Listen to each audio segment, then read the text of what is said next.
Let's bring in our good friend, Dr. Joe Congini, Sports Medicine Center at Akron Children's Hospital. And Joe, you want to take us in to the training room, the doctor's office for sports medicine.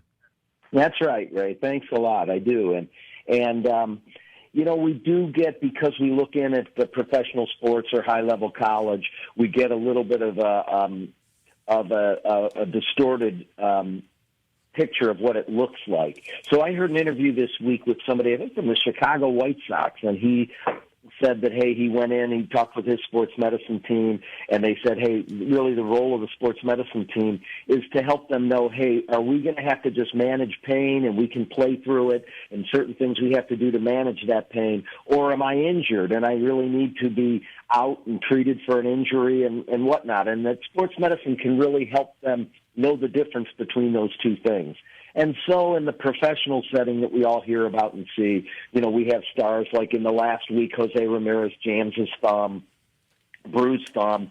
Within a day or two, he's got an MRI. Denzel Ward limps off the practice field, real star for the Browns cornerback. He had an MRI within 24 hours. That's the professional world, and understandably, I mean, these guys are playing for millions of dollars, and they need to know what's going on. But if I could take you into the high school setting for just a minute and get a sense of, in the next month or two, what our athletic trainers in the high school setting or junior high setting would be facing. So you get there, and it is in the half hour or hour before practice. Many of these schools have 50, 100, 150, 200 athletes this fall they'll have. And so maybe 10 to 20 people will come in to be taped. Maybe another 15 will come in for treatments or evaluation. The trainer in a day may see 25, 30 people that they're trying to make that decision of, hey, is this an injury or are we going to just manage pain? Are we going to treat this person ongoingly? Have to answer that question. Can they practice today, or are they at risk for being made worse if they practice? So it's like a beehive of activity in this training room with all these people. And guess what? These athletic trainers in these smallish high school training rooms have all these people coming and going. They don't have x-ray machines. They don't have the ability to take Denzel Ward over to the MRI unit that afternoon. They have to use their hands and their head to determine, can this kid practice? Is this kid injured? Does this kid need further evaluation?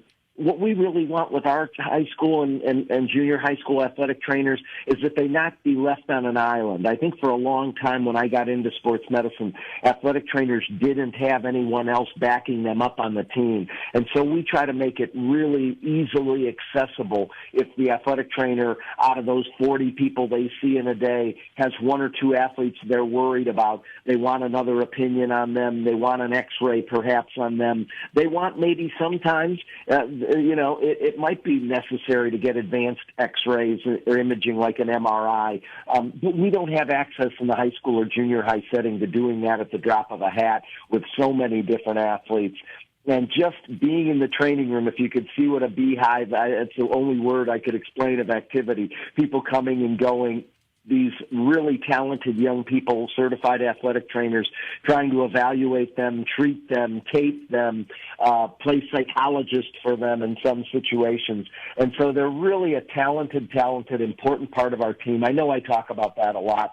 The one thing that's changed a lot for people that are high school kids that might want to go into this field, they really enjoy what they see what the athletic trainers do, is that the athletic trainers now have gone from needing a bachelor's to get to be a trainer in a high school or college setting to getting to needing to be a master's. And so they have to go to 5 to 6 years instead of just 4 years of training. And so it really added to the training like in so many different fields that we've seen. And it's actually caused a couple schools to close, like at the University of Akron. We don't have the athletic training program. We won't have that athletic training program anymore. And that hurts places like us to get people. But in the meantime, these kids are so well trained when they come out. They do such a good job in the high school training room and making those decisions on managing pain versus injury, on can they practice today. Those are the big questions that these people have to answer many times a day, Ray. All right, Joe. Great information. I like going inside the room and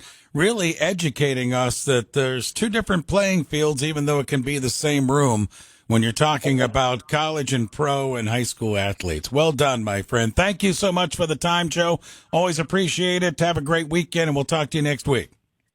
Thanks, man. Have a great week. You too, my friend. Dr. Joe Congini, Sports Medicine Center, Akron Children's Hospital, on board with us each Wednesday at this time on WAKR, with us for over 25 years.